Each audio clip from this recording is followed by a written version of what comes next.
dengan berpikiran, oh dapat ini, dapat itu, akhirnya terus terpompa semangat duniawinya. Tapi sayangnya di situ kadang terlupakan ukhrawinya. Padahal menurut Syekh Ibnu Athaillah di dalam Al-Hikamnya, bahwa min alamatil nuqsanur raja inda wujudiz zalal, min alamatil i'timadil alal amal nuqsanur raja inda wujudiz zalal. Salah satu ciri dari orang mengandalkan amal adalah berkurangnya pengharapan ketika menemui kegagalan.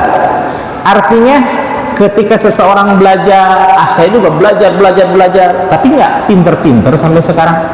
Orang saya bekerja, tapi nggak kaya sampai sekarang. Kenapa? Karena bukan itu faktor penentunya. Kita boleh bekerja, tapi urusan kaya bukan ditentukan oleh kerja atau tidak. Kemudian kita boleh belajar, tapi urusan pintar tidak ditentukan oleh belajar semangatnya seseorang.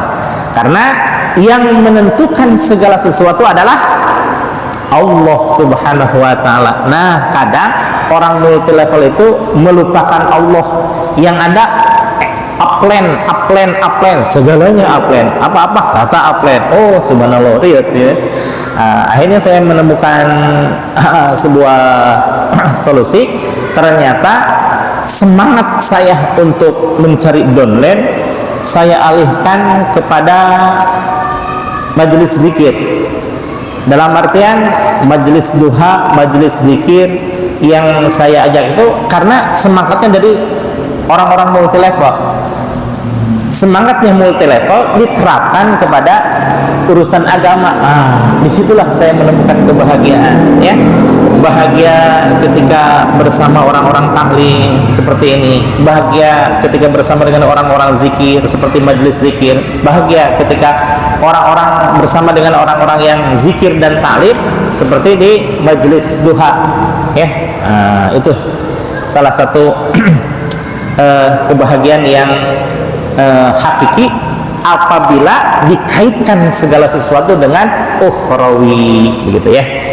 Nah, kemudian jadi orang abid itu senantiasa membicarakan fahala, membicarakan dunia, membicarakan surga. Sementara orang-orang arif billah, orang-orang yang ma'rifat, pembicaraannya bukan hanya urusan dunia. Itu udah levelnya udah lewat lah gitu ya. Dan pembicaraannya pun bukan tentang fahala. Fahala itu tidak bisa menjadikan seseorang untuk masuk surga. Bahkan surga pun sudah tidak pembahasannya lagi. Kenapa? Apa yang dibahasnya? Yang dibahas adalah rahmat dan ridho Allah. Ridho Allah senantiasa. Mau ibadah, a'tini mahabbataka wa ma'rifatak. Mau baca Quran, a'tini mahabbataka wa ma'rifatak. Segala sesuatu yang kullu amrin dibalin diawali dengan ilahi anta maqsudi wa ridhaka matlubi a'tini mahabbataka wa ma'rifatak. Ya Allah, engkaulah yang aku maksud ya Allah. Bukan duniawi, bukan sekedar pahala, bukan sekedar surga, tapi yang aku cari adalah engkau ya Allah. Wa ridhaka matlubi, dan keriduanmu lah yang aku cari. Oleh karena itu ya Allah, a'tini mahabbataka wa ma'rifatak. Kunjamkan ke dalam dada saya ya Allah rasa cinta dan ma'rifat kepadamu. Jadi kalau orang-orang ma'rifat itu pembicaraannya sudah bukan urusan dunia, pembicaraannya sudah bukan urusan surga, pembicaraannya bukan sekedar fahala, tapi jauh lebih itu, yaitu membicarakan bagaimana cara untuk istiqomah mendapatkan ridho Allah, gitu ya. Maka insya Allah di dalam Secret of Secret ini Syekh Abdul Qadir Al-Jailani mengupas tuntas bagaimana rahasianya supaya ada dalam keistiqomahan dalam mencari ridho Allah, gitu ya. Perbandingannya Bapak mungkin bisa melihat ya, ketika putra-putri kita SD, SMP, SMA, kuliah dan lain sebagainya, itu ujiannya beda-beda tidak? Beda pasti ya. Kalau SD mah tambahan, tambah-tambahan, kali-kalian dan lain sebagainya. SMP sinus, kontinus, tandas dan tangan dan lain sebagainya. SMA barulah tentang geografi, tentang keadaan suatu kaum, tentang dan lain sebagainya. Kalau kuliah, tingkatannya lain lagi. Bagaimana supaya masyarakat menyenangi tentang ilmu pengetahuan misalkan, itu kan ujiannya lain-lain. Maka ketika kita tanamkan dalam ibadah, masa iya dari SD, SMP, SMA, kuliah sampai sekarang, ibadah kita hanya begitu-begitu aja. Kalau ibadahnya sih begitu-begitu aja, tapi rasanya ibadah itu yang harus ditingkatkan. Dulu ketika saya sebelum SMA lah ya, SMA ya, ketika SMA, bahwa orang yang ahli ibadah itu orang yang senantiasa megang-megang tasbih, orang yang senantiasa pakai surban, orang yang senantiasa pakai peci dan lain sebagainya. Kenapa? Karena saya terpengaruh oleh film Deddy Mizwar tentang Wali Songo, betul ya? Bahwa yang disebut dengan orang-orang waliullah itu orang-orang yang sakti. Mana ada orang waliullah sakti begitu rupa, ya? Itu hanya cuplikan saja, tidak pernah diberitakan bagaimana waliullah sakit perut misalkan, atau berantem sama istrinya gitu kan ya. Padahal sudah wajar dalam kehidupan sehari-harinya. Syekh siapa?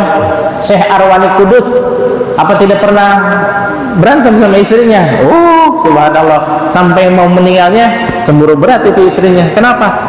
Dikabarkan oleh putra-putranya, suatu saat kami heran katanya, ibu saya kok marah-marah terus sama abah katanya. Padahal abah nggak salah apa-apa. Kenapa ini? Dikit-dikit cemburu, dikit-dikit main lempar itu gelas piring dan lain sebagainya. Ketika sowan kepada Habib Lutfi, bah katanya, ada apa ini rahasianya? Kok ibu saya begini-begini dan begitu-begitu katanya. Ternyata jawabannya hanya senyum-senyum aja saya Habib Lutfi ya. Kenapa? Hehe katanya. Ayah handamu bahwa Kiai Arwani diperlihatkan oleh Allah, beliau sudah ditunggu-tunggu oleh bidadari. Ketika ditanyakan sama ibundanya, Ibu Umi, apakah betul abah ditunggu-tunggu sama bidadari cantik katanya? Uring-uringan itu ibunya. Kenapa?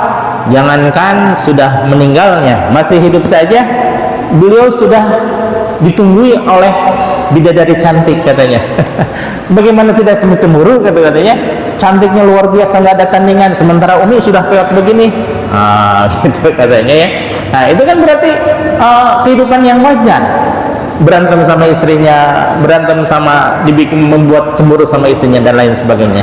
Dalam artian bahwa kehidupan orang-orang yang arif billah itu sudah tidak terpengaruh kepada urusan duniawi, tidak terpengaruh kepada urusan pahala, apalagi hanya sekedar kelancaran rezeki. Oh, udah lewat masanya ya. Yang ditujunya apa? Ma'rifatullah, bermakrifat kepada Allah melalui liridoi mardatillah, untuk mencari